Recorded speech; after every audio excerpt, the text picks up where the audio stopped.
Spags, we're back on a Monday, and we have to pick up the pieces from a truly tumultuous first weekend of the USFL. Yeah, the USFL Week 1 had its hurdles, weather-generated DFS issues as well. Going to touch on all that stuff as well as give you guys a recap that'll hopefully give some actionable items, assuming everybody comes back to play for Week 2. We'll also dig into some NFL news. Baker Mayfield, wide receivers holding out. Going to do a rookie-sophomore draft. And right after this intro, too, some personal stuff that I'm going to hit on and probably cry. So check it out.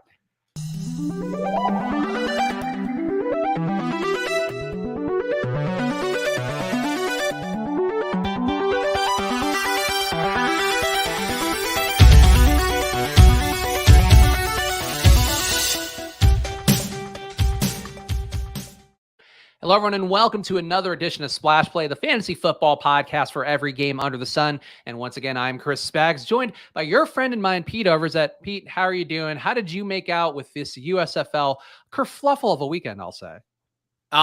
Yeah, it was a true disaster. I think we can get into it in a little bit. I actually had some decent lineups. I have a lineup right now sitting in 18th place. It would be in first place if I would have had the 21 point defensive score. So, pretty close to 100K, although then DraftKings, of course, extended the slate despite the game being postponed. So who knows if that would have held, but a rough first weekend here for the USFL. Obviously the weather issues in Alabama, all of that. But I do think before we get into it, Spags, I know you posted about this on Twitter this morning. You talked about this last Friday, but having to say goodbye to your dog, and I know you're hurting right now, and I think the people would definitely like to hear from you and hear about Cali and just take a little time to grieve.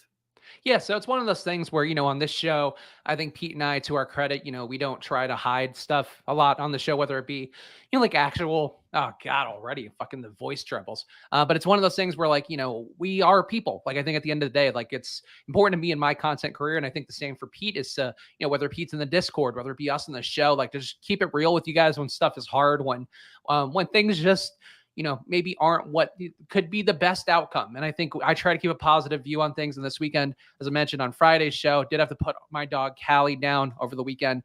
Basically, the last 9 months was suffering through battle with mast cell cancer, which if you ever have that, get it treated as soon as possible. We couldn't do that because of the oncology issues, a lot of backup across the world there. You can see some photos of her on the screen that Pete's playing her as a puppy, her with my older dog Penny, who's actually in the room with me right now, probably because she sensed that I'd be blubbering like a bitch within minutes of introing this to the thing. You can see Cali on the screen with my baby Luca, and then something that meant a lot to me as well, to have her be here through this journey. And then there's a photo that I didn't even realize I had that was actually a shared album with an ex-girlfriend of just she took a photo of me while I was asleep, a cute thing that people do sometimes. And it happened, one of those things that I saw and was like, oh, this really sums up our friendship really well. So for me, it's just one of those things that, Cali, honestly, I heard a lot of people today who were just like, oh, I remember Cali being in the background of all the Osmo streams or whatever. Same thing with Barstool content that I had done, at various times of my life that I had used, Cali as a photo in a blog post or whatever, or just, a throwaway story or something like that. And she had she had a tough life. She had, I got her from the store. They were giving her pancake syrup to perk her up. I was like, I can't let this dog stay here because she's so sweet. And they're clearly something here is wrong. Ended up being that she had worms. She also got stung by a bee within 2 hours of owning her, had to go to an emergency vet within 2 hours. So fun when you pay $1,000 for a dog, then also have to pay a vet bill immediately after that. But it ended up being, kind of the story of her life where she had really bad allergies, had to get shots every month to kind of keep herself from scratching herself raw and whatever. And then she ended up having this cancer battle, and as was always the case, they're just pushed through it about as beautifully as one can, about as gracefully as one can, where I think Pete and I are similar ways with this, where if anything goes and makes me vaguely uncomfortable or just makes me, unhappy in some way, I do not always put on the bravest face. I do not often, suck it up and just, be the smiliest, best possible version of myself for other people. And that was one thing that Cali, I think, really did, where these dogs just kind of, representing parts of yourself that you want to be better at. And you want to especially when you live your life kind of doing this stupid thing that we call content and whatever. And that's, I'm very lucky and Pete's very lucky to kind of, be able to turn this into something that is our full lives. It's hard to kind of, have this part of your life that's gone that really represented the best parts of you, the least caustic, the least snarky, the least whatever you hate about yourself. This me saying adjectives that I hate about myself. But I think that Cali sort of, balanced out and mellowed out in a way that I am going to be missing deeply. So if you are somebody who tweeted me or sent me a message on Instagram, thank you very much. Because one of the hardest things like I've ever had to go through, like, and it's like so stupid because some people go through it and people like lose family members and lose lives and all that shit. But ultimately, it's like, what does it mean to you? And to me, Callie meant a shitload to me and a shitload to who I want to be for her, for my other pets, for Penny and Nilla, my cat, who I don't get to post as much because I was one of those things. It's hard to post a cat. People like dogs. I get it. But same thing for my son, for Luca, for Alex, my partner, who we're whatever we're doing the actual paperwork to do that stuff behind the scenes, because that's kind of what my life is. And it's one of those things for me that I just wanted to talk about it here, and really and truly, like, if you are out there and you have a dog, give your dog a little love, give them all the fucking treats, let them lick you endlessly, because that's what Callie liked. And that was just what brought her joy, and just the simplest things. And I think, appreciating every minute you have with your dogs, obviously with your humans, your cats, your lizards, your whatever is bringing that joy for you, just appreciate it while you're going through it, because once it is gone, it's hard. It's hard to push through, but you do it. Yeah. And that's it. So yeah, well, cool. Good stuff. No, I really appreciate you sharing that. And I can tell the chat really appreciates it. And I know it's hard. I offered to Spags, if he wanted to take today off, I would have more than understood. And to know that you're willing to come here and kind of push through it, and know that it might be a cathartic experience for you to talk about it, I think is really nice. And obviously everybody in the chat, saying what we're all thinking. That we love you, we care about you, we know how hard this is going to be. Scott talking about going through something similar and still dealing with it. So yeah, the way pets, integrate their ways into our lives, it is they hold a massive place in our hearts. And, I think just from the outside, I think it's kind of poetic and nice that you've had so much change in the past, 6 months, moving across the country, new jobs, having a new kid, and the fact that Callie got to be there for that, and being part of, like, this isn't a part that you left in LA. Like, Callie was there to kind of springboard you into this new part of your life. And I think that's pretty cool. No, and I appreciate it. And I appreciate you guys. Again, this is a fantasy football show. We try to keep it light. We try to keep it silly, all that. But ultimately, like, I'm proud of what we do on this show by being real human beings and being unafraid to be, like, vulnerable with shit like this. And I hope that if somebody else out there is going through it, like, hey, I'm going through it right here, and I'm going through it, and I'm not ashamed of, like, feeling the emotions. I'm not ashamed to grieve and all of that. And I think ultimately that's, one of those things that, we just all have to deal with, and how you deal with it is going to be the true judge of your character. And, and I hope that Callie will be proud. And it's stupid to say that, like, she's a dog. She's a yellow lab. She would have been happy with anything, but you do hope that you make them proud along the way. And same thing with you, Pete. You are my yellow lab of podcasting. I just want to make you proud time and time again. Yeah, I only had one dog growing up.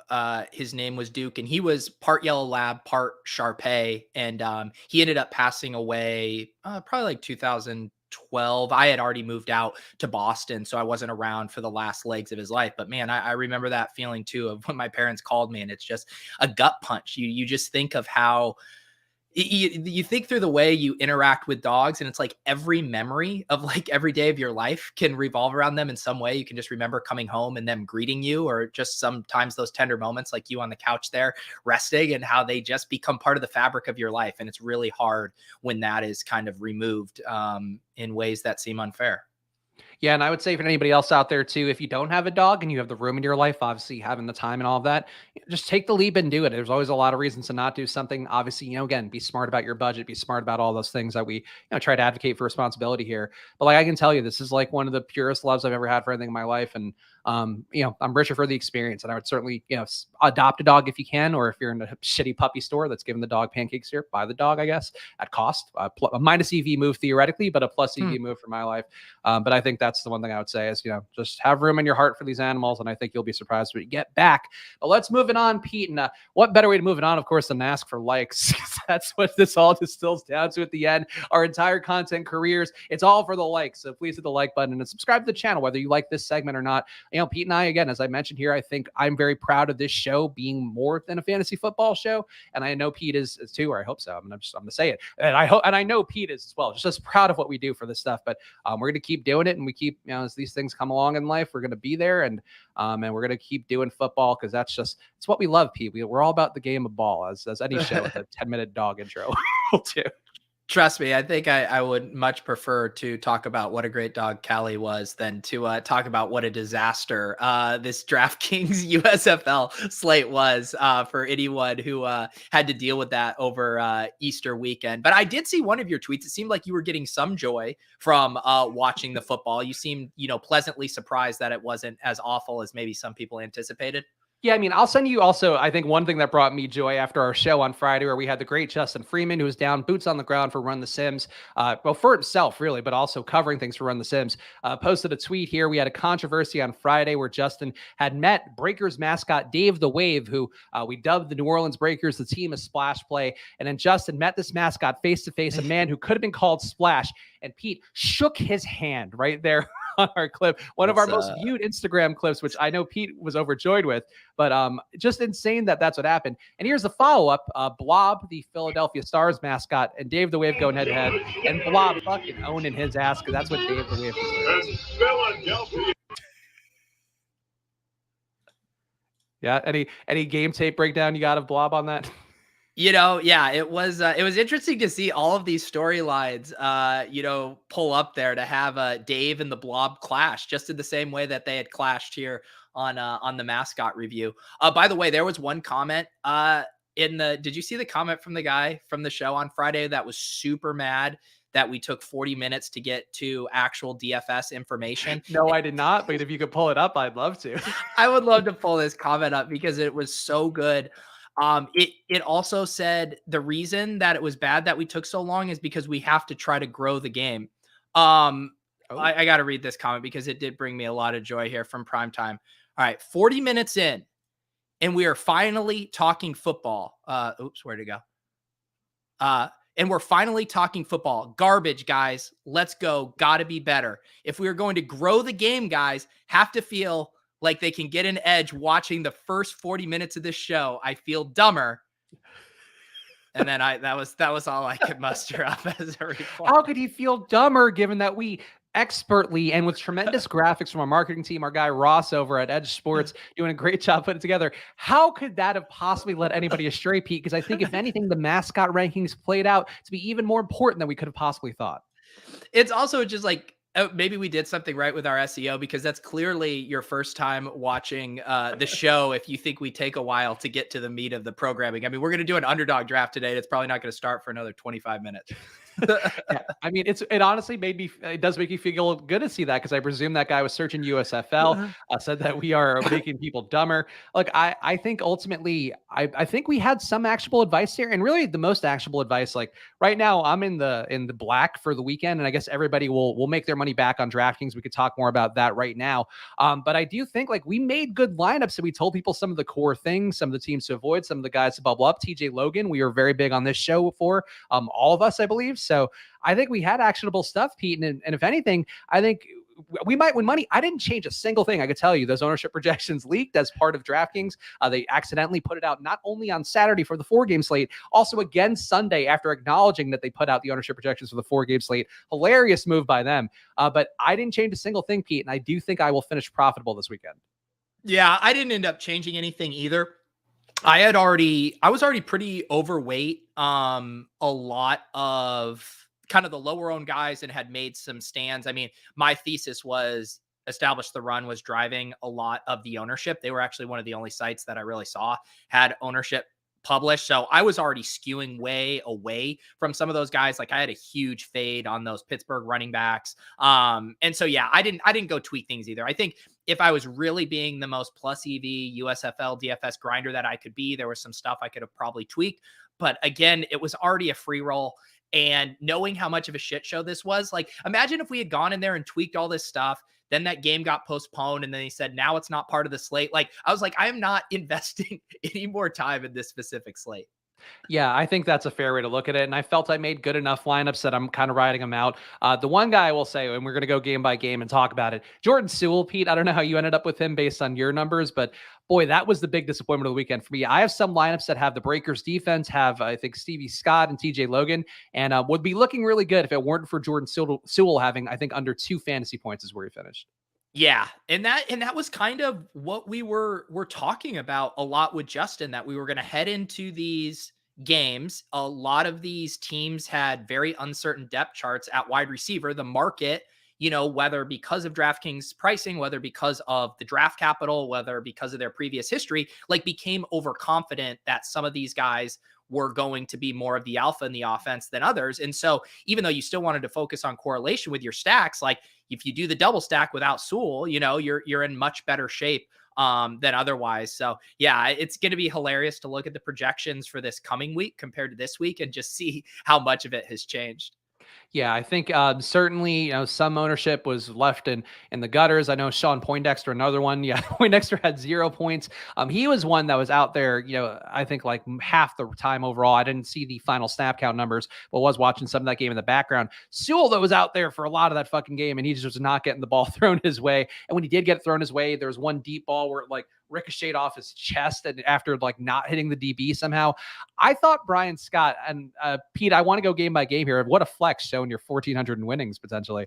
But I think Brian Scott was my favorite part of the weekend, but I guess Yeah. overall the Saturday game was probably the most exciting by a wide margin.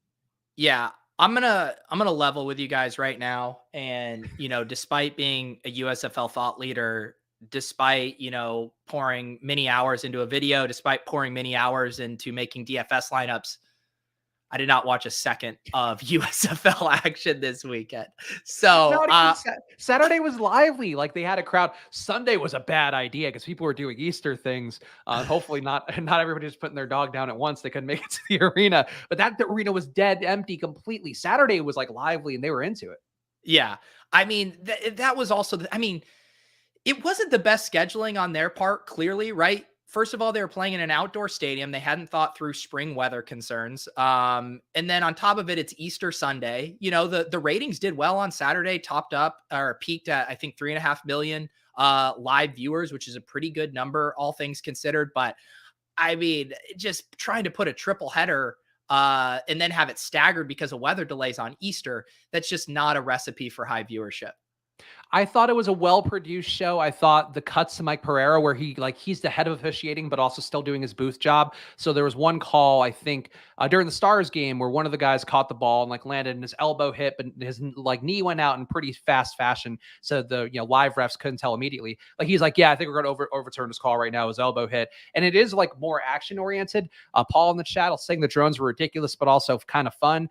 I thought it was like a solid presentation. I think it's going to be tough maintaining like with the Sundays. Like I think Sundays are going to weirdly be a tough time to get viewers for this. Like Saturday night, people at home. I think you saw the ratings there, as Pete mentioned, about 3 million combined between the simulcast on Fox and NBC and wherever else that led to. But I feel like Saturday night main event feels like something. Even tonight, Pete, maybe the Monday gets you a little bit more. But I feel like Sunday, it's weird. It's like people don't want to be working on Sundays, even though it's like it's not the NFL, so to them it's work. Yeah, and I mean this upcoming week schedule is interesting. We have a Friday night game. We have a doubleheader on Saturday, but with a decent chunk of time in between, a 12 p.m. Eastern kickoff and a 7 p.m. And then we have a Sunday at 3 p.m. And so, I think Drico asked this in the chat earlier, and everyone's question. We do have to talk about kind of all the DraftKings snafus as well, but like I think part and parcel with this conversation is there is a legitimate chance DraftKings says this was too much work. It was too much hassle and too many messes to clean up than is worth the potential income we have from spinning up these contests. And so I'm legitimately worried that DraftKings might just say, we're not doing this. This isn't worth it for us. That's like the Hannibal Buress meme of like from Eric Andre, where it's like, oh, who shot Hannibal? And he's holding the gun. It's like, if you fuck up your ownership showing, like that's not the USFL's fault. The game's getting fucked up due to rain and whatever. Also not the USFL's fault, but I could see how maybe you put a little more onus their way on that one. But it's more than the combination of those two factors where like the USFL didn't say, hey, put the ownership out for every game, even though like this is going to change. If anything, I'm sure they prefer that not be the case. Well, yeah. And my thing too is like, I hope whoever is, a rep for USFL and for Fox or whatever, like they should be plugged in to some of the issues that DraftKings had with this contest and be in conversations with DraftKings because they are highly incentivized to have DraftKings keep offering these contests. Because, I mean, how it would be hard to calculate the amount of interest being driven by DFS and gambling around this. It has to be monstrous. And so I'm going to pull up this tweet, though, from John Proctor, had a nice little summary of everything that went down this weekend with USFL on DraftKings. First, of course, on Friday, they accidentally gave out 20,000 free tickets to the main contest. Wait, was that accidental? I didn't know that. It was accidental, yeah, because it then filled within seconds, and there were lots of people, or within hours, and there were lots of people who wanted to get in. And I did a show with Kyle Dvorak on Saturday. He wanted to get into the contest, but it had already filled. Then they leaked full ownership at lock. Of course, anyone familiar with playing DraftKings DFS knows that once a game starts, then the next wave of ownership is revealed. So you can see who's live in your opponent's lineup, but not the rest of their lineup. Then they had DST scoring wrong, a touchdown score wrong for basically the entire slate. And then they moved late swap back on one of the games as well. So it was complete amateur hour on their part, and didn't make for a fun sweating experience for the fans. I would say, and again, let's talk about the game by game a little bit more here, because I'm with you that this is not a fun experience, but I thought the games did justify, the overall league existence. And it started with that Saturday game where the Stallions beat the Generals 28-24. I thought it was shockingly fun. That was where I had put my tweets out. I was still watching on Sunday after, just basically convalescing on the couch, but was really more engaged on Saturday and was feeling the crowd energy and all of that. And Pete, okay, so let's actually, if I had known you didn't watch a single moment, we could have done this as a bit. But what's out of the data takeaways that you could see from here? Like, what do you think the story of the game was? Like, how did this one go? Which one? The Stallions Generals on Saturday night. Well, I know the takeaway from DFS players is the scoring all came from, players who were sub 2% owned. I believe the backup quarterback for the Stallions too ended up outscoring Perez. So it was one of those, we know absolutely nothing and are bad at projecting this when we have no data. So it was bad luck, but also that where Alex Magoo, his name apparently is Magoo, despite being spelled like Mago, which really threw me for a loop hearing the announcers say Magoo over and over and over again on Saturday. He got hurt within the first quarter. They then bring in Jamar Smith. He ends up being actually, competent fantasy-wise, probably not competent in terms of a real-life play. Did lead the team with 11 for 21 passing, 156 yards, and a touchdown, along with 3 for 13 rushing, and a rushing TD for himself.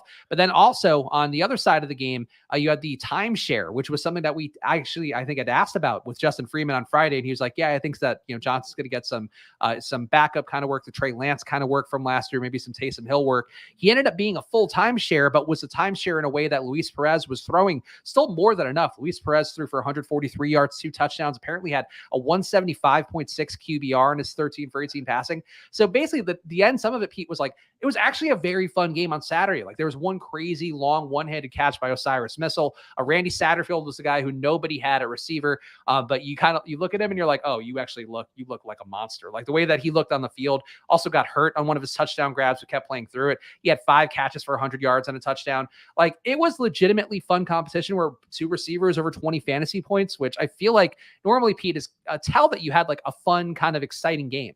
Yeah, no, I think just purely from scoring and some of those plays, it was off to a very promising start, because I think there was legitimate concern, as we saw with some of those XFL offenses, that there's going to be a ton of running, not a lot of quick scoring plays, not a lot of up tempo. So yeah, as far as a first game goes, I think this is about as good as you could have hoped for.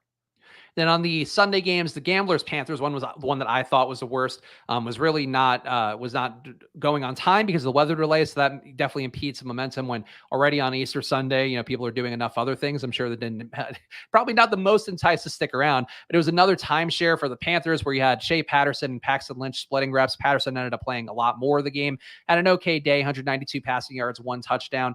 The running game was more dominant overall for the Panthers, even though they did lose this one to Houston. It was Stevie Scott, who was projected fairly well by everybody out there. So that ended up paying off. 18 carries, 72 yards, and a touchdown for him. Cameron Scarlett, who we talked about on this show, Justin, sorry, hyped on the show that it's honestly, there's so many USFL names now. I'm going to fuck up like people's names that we know just because all these all seem like creative player names now. But Cameron Scarlett came in, actually had the same amount of touches, could have gotten there with Stevie Scott, but ended up having less fantasy points because of not getting the touchdown in that one. And just overall, Pete, like this game was ugly, but you could see like there were signs of fun things. Like the gamblers were trying to play a wide open offense, but not competent enough to execute it in any way. And I think that's where the USFL is going to have some rubber hit the road, is like, oh, like these teams are trying to run really complex offenses or interesting offenses, but they don't have the time together or the skill to make it work. And that's when the football, I think, gets its ugliest.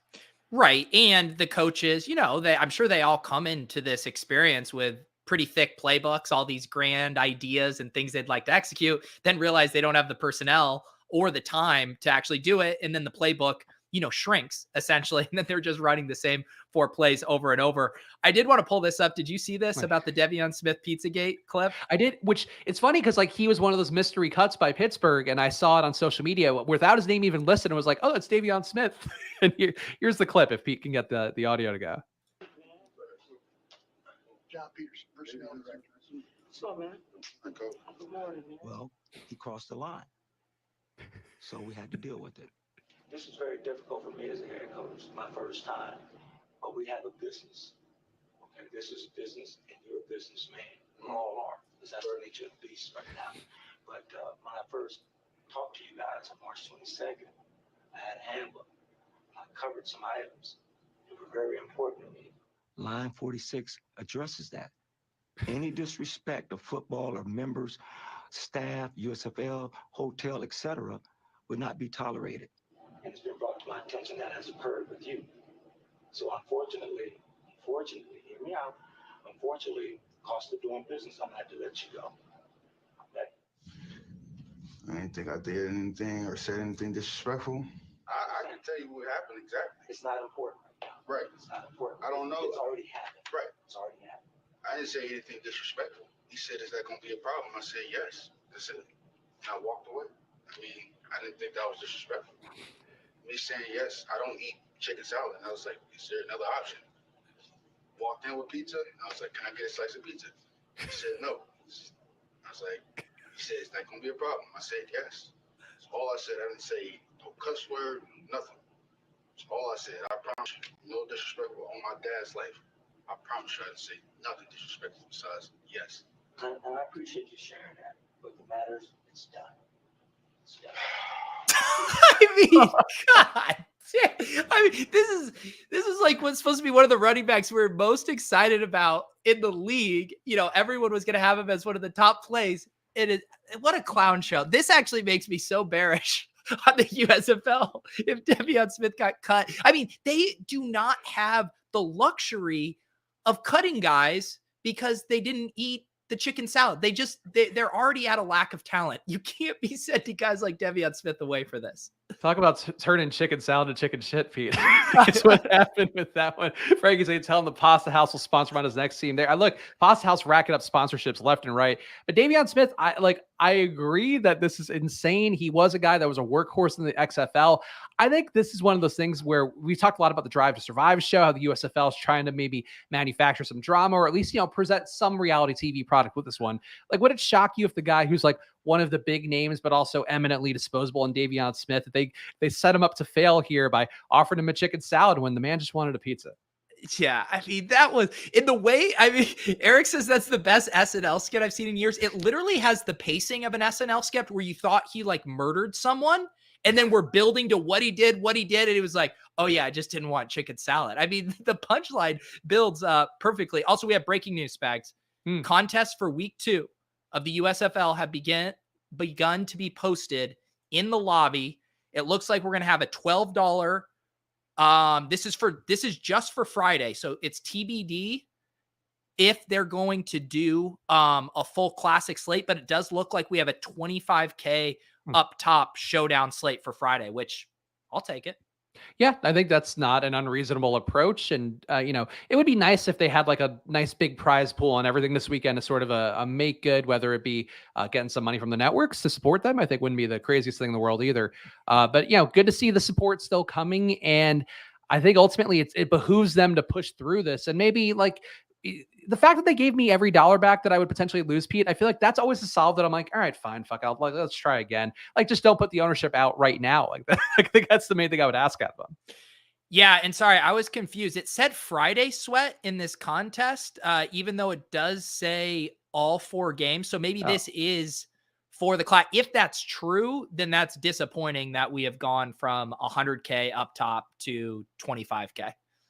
I could see the wonky scheduling of a Friday through Sunday being maybe weird for him. I don't know. It's tough. Like, we don't know, like, we're not operators. I don't, I don't know anybody well enough at one of the operators to ask these kind of questions, but like, I'm sure there's a math to it. It just sucks when you see so much incompetence around it. And I feel like then you just call everything in question where it's like, do you guys even know what you're doing at this point?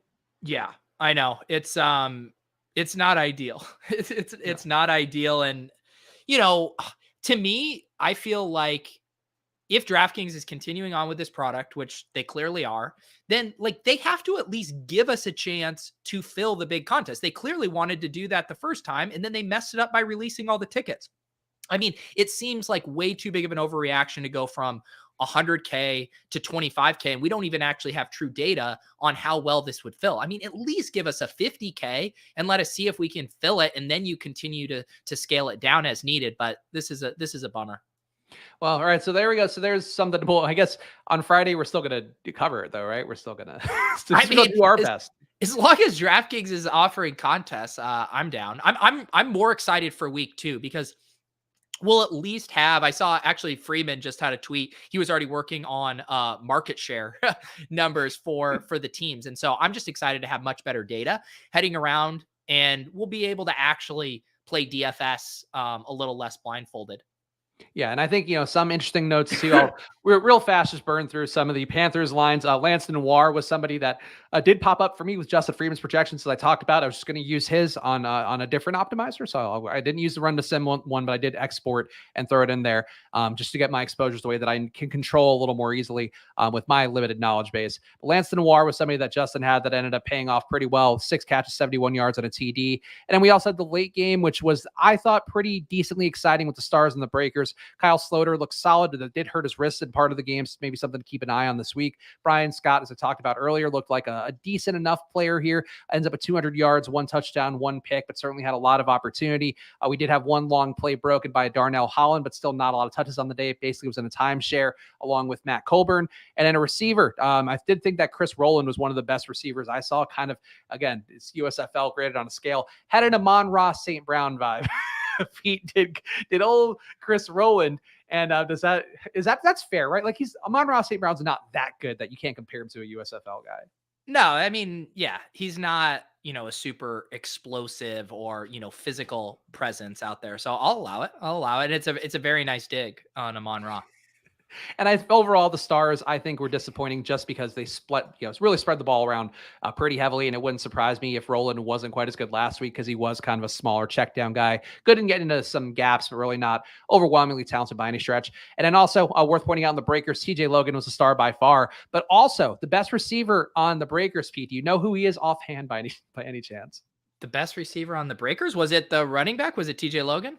It was actually their tight end, Sal Canelo, who would have been welcome to the family this week if we weren't so busy talking about tragic dog losses and such. Wow. We should have. Hang on, Spags. We need to pick me up on this show.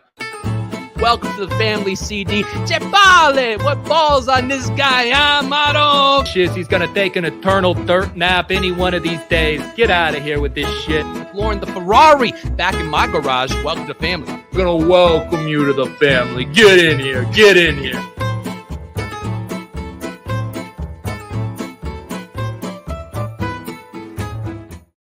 Hey. You're actually voting? I didn't realize. I don't know. Okay. My apologies. I'll put my hat on. Hey, I wanted to get in on the celebration. It's nice to have somebody with some thick Italian heritage balling out in the USFL for none other than Larry Fedoras. Sal Cannella. I mean, Larry Fedora, he's out there. But do you know what Larry Fedora was doing in the offseason, or not the offseason, when he got fired from college and thought he'd never work in coaching again? I'll let you guess. What do you think that man, Larry Fedora, Larry Visors, what he was doing during his times off? Well, basically, from my research, it seemed like he was just chugging a bunch of Red Bulls, Spaggies.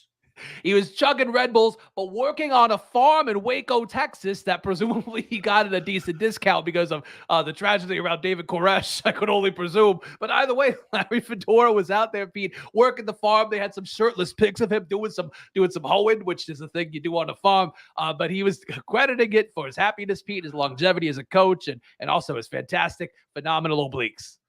Beautiful, beautiful. Oh, geez, man, this hat. We're in off-season form with Welcome to the Family here, but hat on the hat is not working for this one time on the show. But I am happy to hear. I was actually wondering for with the projections, it was hard to get tight ends into your lineups, and tight ends ended up doing well. Didn't Bug Howard ended up having a touchdown for the Bandits as well? So maybe we can't overlook these tight ends. Yeah, Bug Howard was honestly looked more like a receiver out there from the parts that I was seeing of him.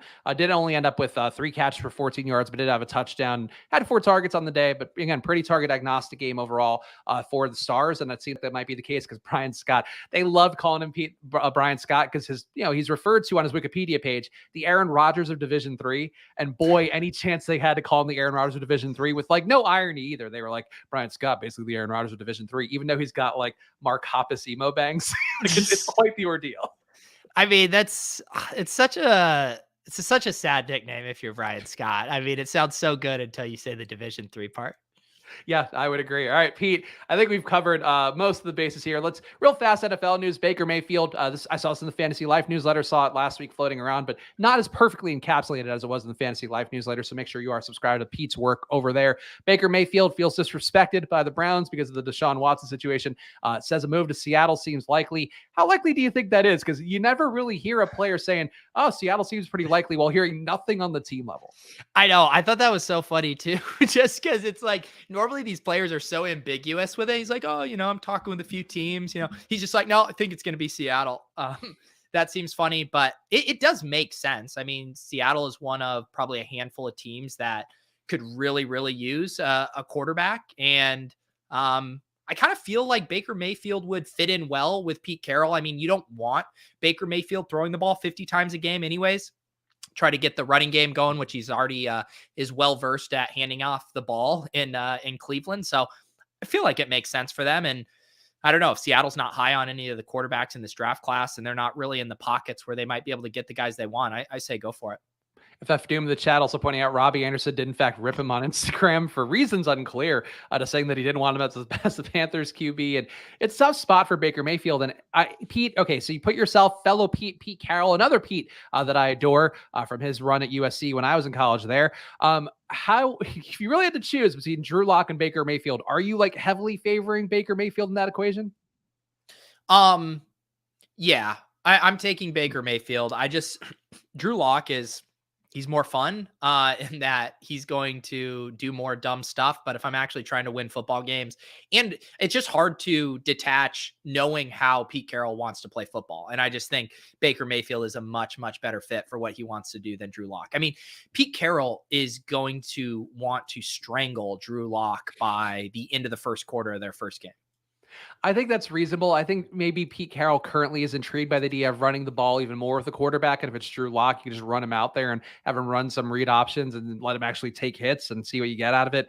So I would go Drew Lock's way personally, especially accounting for what you probably have to pay for Baker at an inflated contract that I think would only get cheaper. And if Drew Lock fails, then you'll have a high draft pick next year if you're a Seahawks fan or if you're Pete Carroll, though I assume you won't be around for that. But I do think that's sort of, you either get the high upside or you flame out miserably. Whereas I feel like, Pete, if you have Baker Mayfield in Seattle, they're still probably 6-11, somewhere in that range. Yeah. I mean, it's a good point. I mean, you're always better off like truly tanking than just being, destined for mediocrity. But yeah, my guess is Pete Carroll and just the way that organization is wired, they're probably not going to go into full on tank mode, would just be my guess, but who knows? And then the last thing to hit on before we jump into that rookie sophomore draft over at Underdog. And if you want to play along with us, get over there right now and use the promo code SPLASH. Double your deposit match up to $100. Go play over on Underdog. Use the promo code SPLASH right now to get into this rookie sophomore draft. We're going to be doing it in a second. Pete Debo Samuel, AJ Brown, Terry McLaurin, all going to skip on-field work during the offseason programs amid a push for new contracts. Sources are telling ESPN, given that it was an Adam Schefter tweet as well, I'm sure the sources are the agents for these guys these guys are not going to be going to practice at all until they get paid. But an interesting wrinkle here where these guys are probably getting paid earlier in the cycle than they would have otherwise and having to get paid big. Do any of them stand out as being not worth that money to you? Who were the other? It was McLaurin, Debo, and AJ Brown. No, I think I view all of those guys as elite wide receivers. I guess McLaurin would be the one where it's a little, maybe not quite in that same tier. But he's also had the worst quarterback play of those other guys. So it's kind of hard to separate that, but I do think McLaurin is deserving of a big extension. Yeah, I think McLaurin to me would be the most replaceable one. AJ Brown, I would just like to see more upside consistently, given that he just didn't even show that when Julio Jones was out for games last year. Certainly, the flotsam they had going around him, it felt like he should have had a breakout game. But maybe it's injuries. We'll see how they go. I think I'd be probably most willing to pay Debo out of all those guys, especially with how they are using him in two different positions, basically. And it feels like that's the kind of thing you want to reward if you're going to be a flexible offense like the Niners are. But we'll see how those go. And it certainly seems like it's a changing market right now for these teams, and maybe something they hadn't accounted for, that you have to now pay these receivers early if they are going to be your alpha receiver moving forward. Yeah, that's what is kind of funny about it, is the fact that you have all these wide receivers and they're sitting here looking at the, Devontae Adams and Tyreek Hill and Diggs contracts. And now it's like, yeah, you know what? I think I actually am going to sit out these, and because I deserve that money too. Yeah, look, more power to him. Again, if you can get that money, get that money. We'll always say that on this show. But Pete, are you ready to hit an Underdog rookie sophomore draft? The NFL draft is coming up real fast here. I know for Football Outsiders, we're doing a mega stream tomorrow with Mike Tannenbaum, former NFL GM and front office guy, is going to be part of that stream alongside our Iron Shots, our Mike Tanier, and also Matt M. I think Matt Minuccian. I'm so sorry for Matt for not pronouncing his name right, but a very sharp data guy from Sports Info Solutions also going to be on that stream. So really trying to bring the minds together here to give you guys a different take than obviously, Josh and Hayden grinding some of the mocks. Mike Leone, we talk about at ETR, grinding the mocks as well for rookies and sophomores. But I think having more perspectives, Pete, is going to be important. So that's why I want to make sure to give that plug for Football Outsiders. And you, I know, are doing a lot of diligence on your rookies and sophomores as we get closer to game time. Are you not? Yeah, we've been talking about them a lot on Ship Chasing, taking some heat for some of my, very uncontroversial picks here. But no, I getting caught up to speed, and I do enjoy this rookies and sophomore draft because it allows you to focus just specifically on these guys. And looks like this is going to close when the NFL draft starts on the 28th, and 54.5% filled now. So who knows, maybe a little bit of overlay. If not though, we got $20,000 up top, and these are 4-person drafts. But they do go 10 rounds or 12 rounds. Sorry. And I still think there's some really fun strategies specifically around quarterbacks, because as you can see here, I mean, the quarterbacks across these two classes is pretty thin. So how you want to play that, I think is really the biggest strategic point. Have you gotten yourself some Davis Mills here, given your previous apprehension to him in the more traditional super flex drafts with everybody available?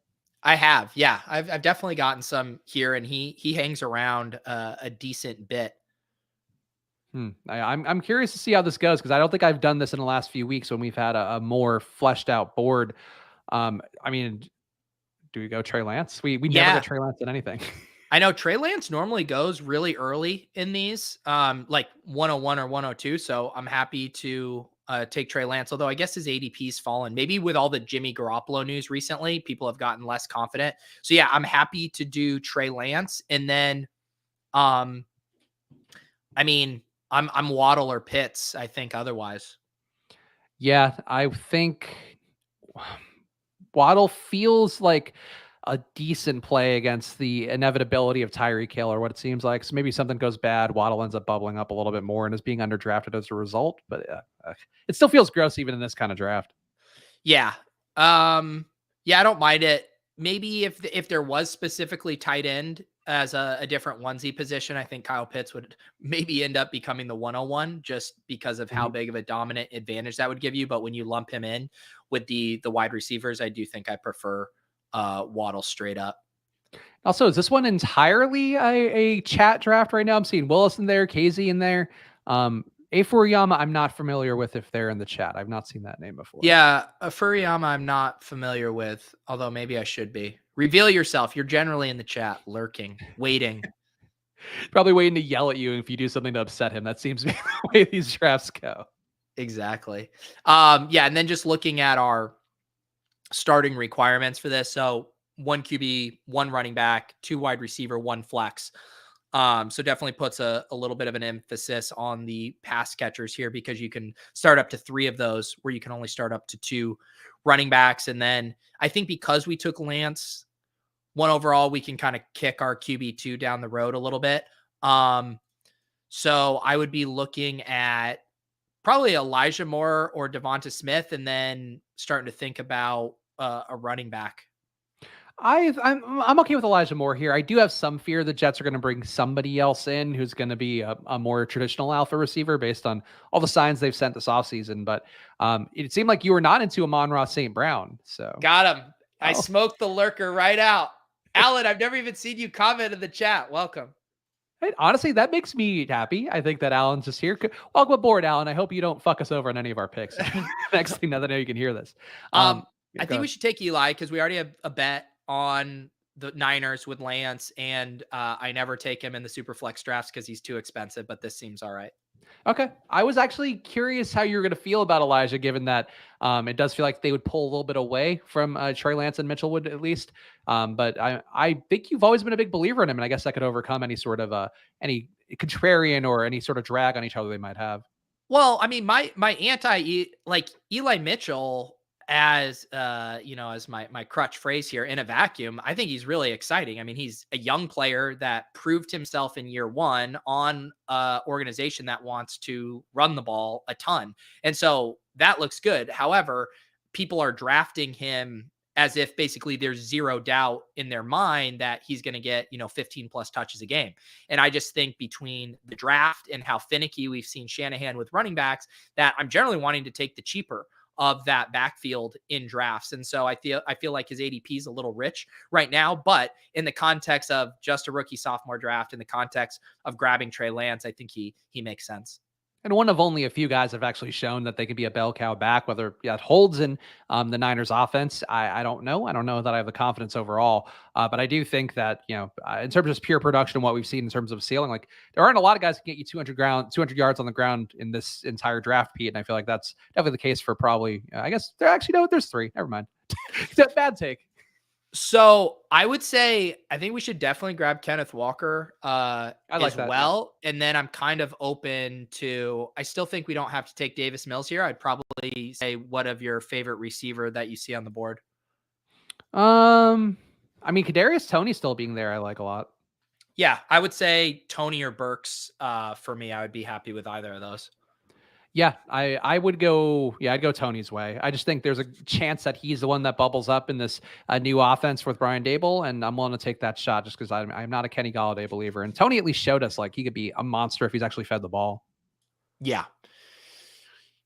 I think Toney has big time upside. I also think Burks is nice. I do like the structure of this team. Javonte, Fields, Wilson, double tap, and then you still get Amon-Ra, Drake London. Amon-Ra was a USC guy, right? Yeah, he was. Okay. The furry loading up on. Yeah, him and Drake London, I don't know who I would say is better, though. Like Drake London's getting a lot of hype right now as like kind of a nuo possession receiver, Mike Evans. I think Amon-Ra might be the better route runner, and I would probably go his way. But neither was like that Mike Williams here, ironically, who ended up being the worst pro by a wide margin. Yeah, I mean, they're very different players stylistically. Yeah, I think Drake London fits that more stereotypical prototype for a USC guy.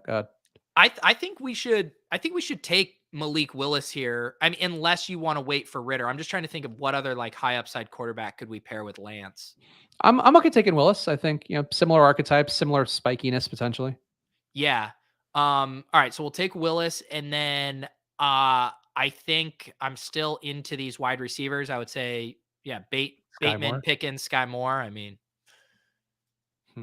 We got on the Football Outsiders 40, which is still being updated. I think it was updated actually on the 18th, it looks like. So that'd be today. Garrett Wilson is the top graded receiver right now. Drake London, number 2. Johan Dotson, number 3. you want to trust the big board and go Dotson? Well, I mean, look, we might as well. They are one of the presenting sponsors of the show, Pete. And if you can't trust a presenting sponsor of a show, who can you trust in this workaday world? You can't. You absolutely. And this is how it works: is I get all my Sky Moore exposure on ship chasing, and then I get all my Jahan Dotson exposure on splash play. It works out perfectly. Do we have a Sky Moore reel yet? I feel like you're almost at that point with him emotionally.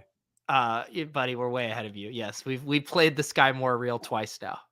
Oh man, I missed. See, that's what happens when you miss an episode of ship chasing. Pete, I was just totally a setup to make the show look like it's a can't miss. All right, these drafts are absolutely ripping now.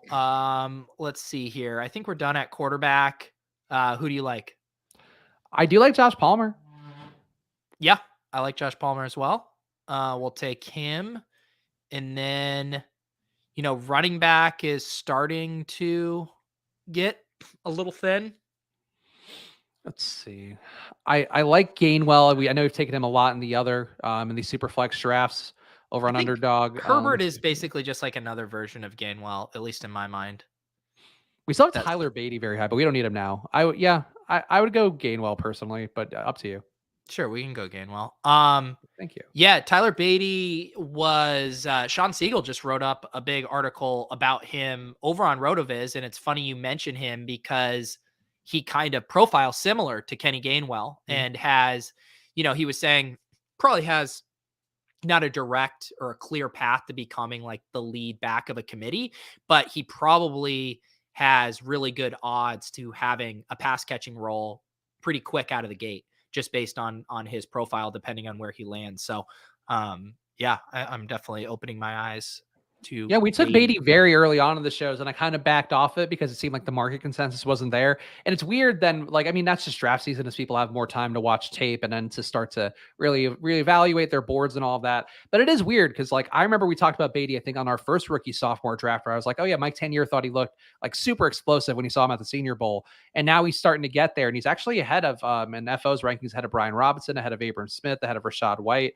ahead of Tyler Algier, who's getting a lot of hype. So Beatty could be sneaky if you are trying to get somebody low owned in one of these drafts.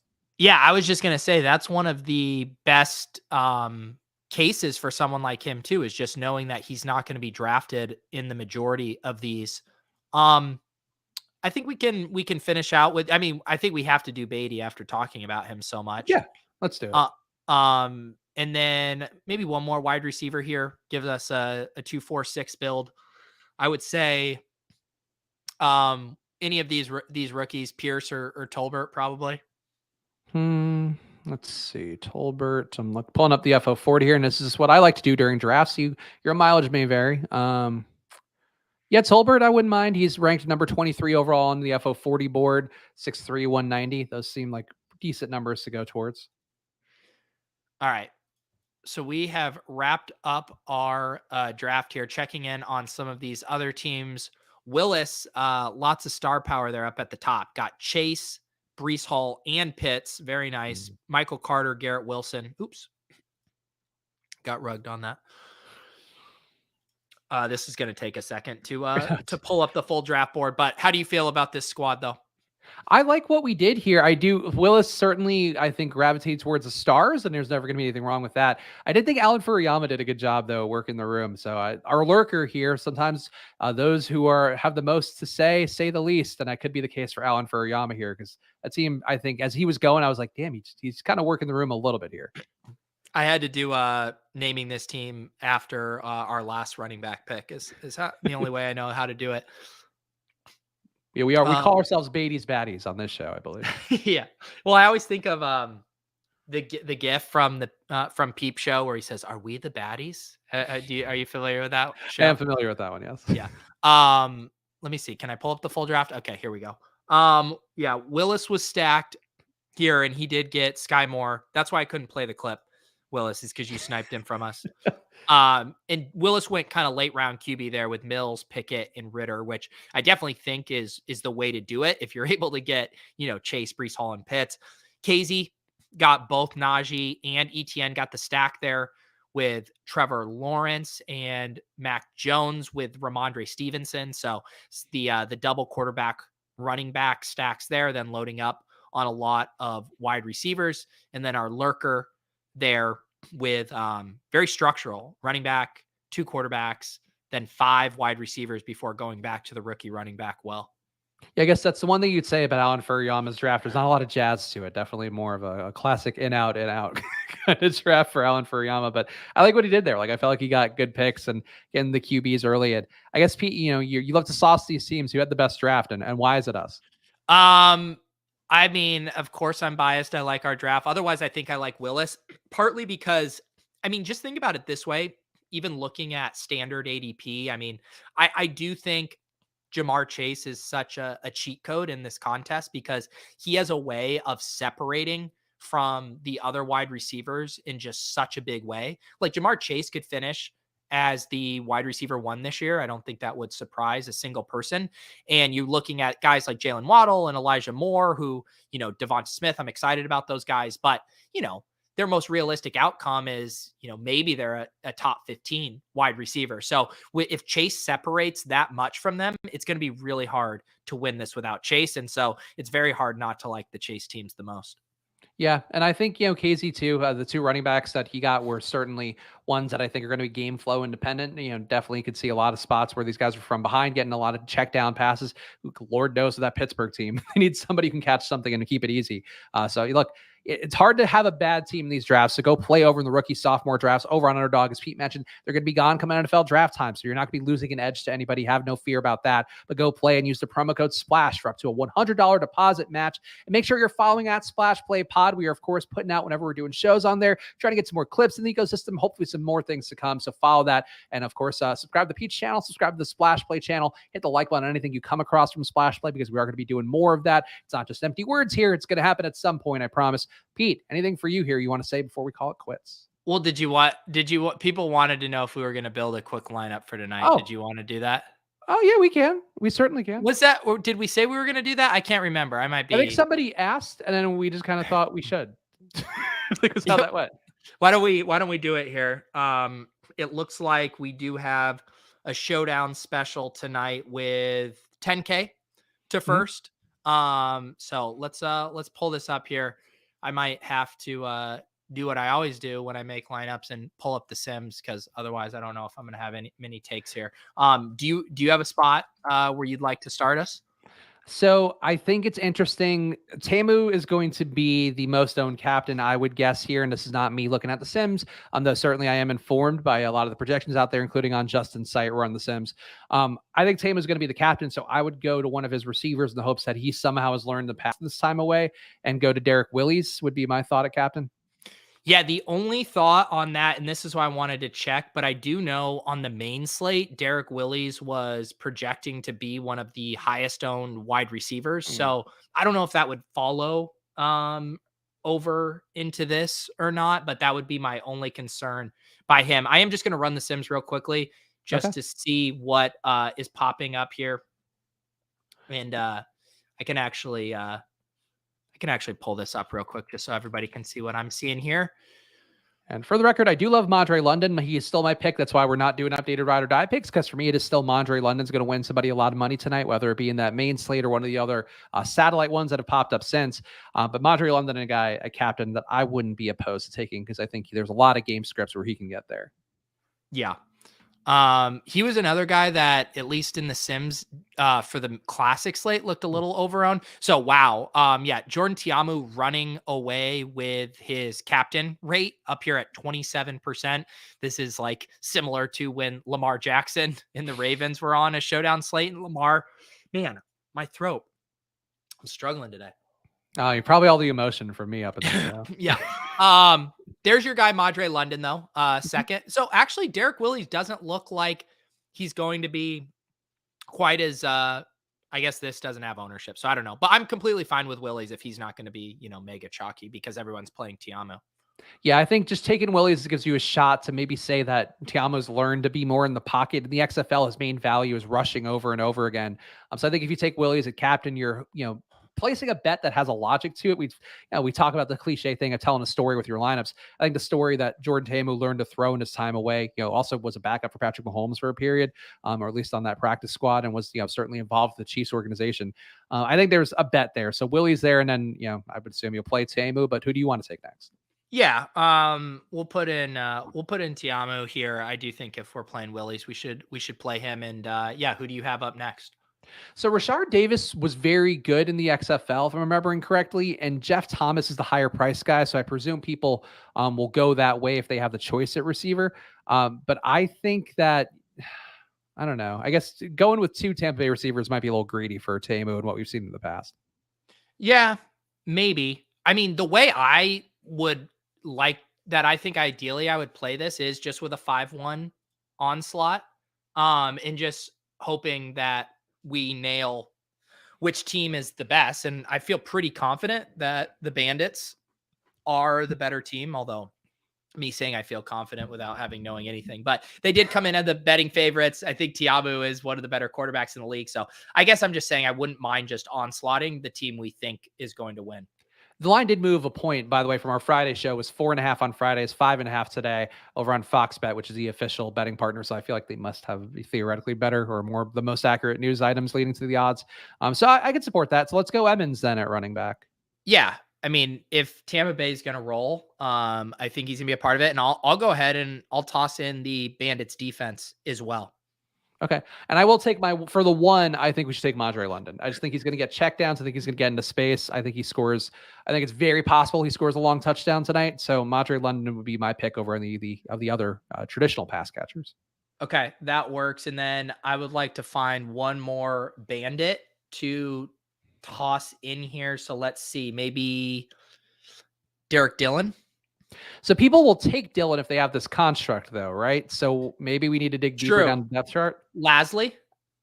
Let me see. He bounced around in the NFL for a little bit.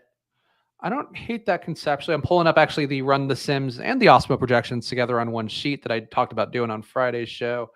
Yeah, they have Dillon as the second highest projected collectively, it looks like. And then Lasley not far behind for either. So yeah, I think Lasley would be like the tournament option. You know what's so funny about this? So I'm looking now, before I had pulled up on the Sims, the optimal rate. And then I went over to the custom lineups to see which lineup is appearing the most. A version of this lineup is the most frequented winning lineup in the Sims. And it's just swapping out Willies for Tiamu at captain. And then swapping in Dillon for Lasley. So that's like logical. That's a really logical lineup. Yeah, that's the most frequented. So I think we're onto something here pretty naturally. So yeah, feel free to dupe it if you must. No, don't say feel free. You need to beg them not to dupe it. Isn't that the show? Like I'm going against your shirt. You don't want to be duped. I'm like, hey, feel free to dupe it. It's all positive vibes here. Well, then you can't. You need to make your own lineups then, because I can't have mine being duped like that. This is awful. Well, then for them, if they really want to win the tournament, dupe off of, or, like deviate off of what we just did by 1 degree. And then they'll be different from those ones that you said were looking the best. They'll be different from ours. And then everybody wins. Yeah. Let me tell you guys some wide receivers you can put in instead. Let's see. You want to put in Cheyenne O'Grady at tight end instead. Go for it. Vinny Papal. Yeah. Daquan Hampton. You can put him in there. You can put, Vinny. Oh man. Welcome to the family, Vinny Papal.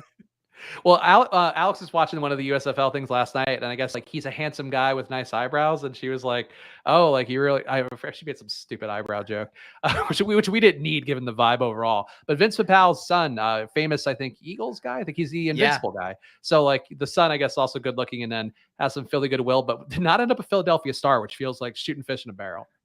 I guess so. Poor Vinny Papal. But yeah, hopefully you guys do well tonight. Pete, any final words for you before we call it quits? No. I appreciate you sharing that stuff about Cali at the top of the show. I know you're having a rough day, and I know we all appreciate you toughing through it to do the show today. I had lots of fun chopping it up as usual. No, thank you guys. And, thank you for watching the show, and thank you for, indulging me on that, because ultimately I just want people out there to know, hey, love your dogs while you have them, do the best you can. And if you have the room in your life, go adopt a dog, because it'll change your life and change theirs as well. Come back on Friday. We'll be back here doing more USFL previews, maybe some NFL draft stuff. We'll see what Pete and I get up to in the lab. We will be back Friday at, are we back to 2:30 Eastern this week, or are we? Yeah, I'm good for our usual time. Yep. Okay, cool. So Friday, 2:30 Eastern, we'll be back. We'll talk some USFL. We'll preview that as best we can as well with a full week of information. So come join us then. Subscribe to Pete's channel. Subscribe to the Splash Play channel. And thank you guys if you've shown me any love on social media, or even if you just read the shit that I put out on Instagram. Thank you very much. I appreciate it a bunch, and Cali would too. So enjoy your days, guys. Good luck.